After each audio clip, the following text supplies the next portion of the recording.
तीनच्या पाड्याची ट्रिक शिकणार आहोत. कशी शिकायची पहा.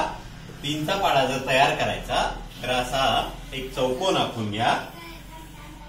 त्याच्यामध्ये अशा 2 आडव्या रेषा ओढा आणि 2 उभ्या रेषा ओढा. अंकाची सुरुवात कुठून होते माहितीये तुम्हाला? इथं 0 लिहा.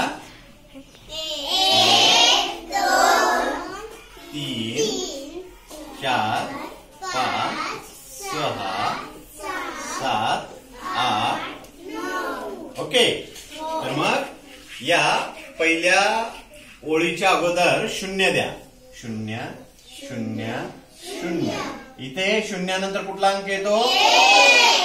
1 नंतर कुठला अंक येतो? इथे 2 2 लिहा आणि शेवटी इथे बघा पाडा तयार झाला.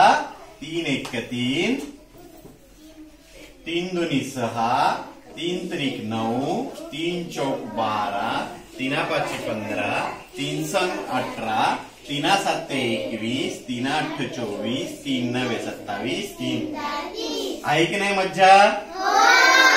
कशी वाटली ट्रिक? गुड. तर अशा पद्धतीने तीनचा पाडा ट्रिकद्वारे आपण शिकू शकतो.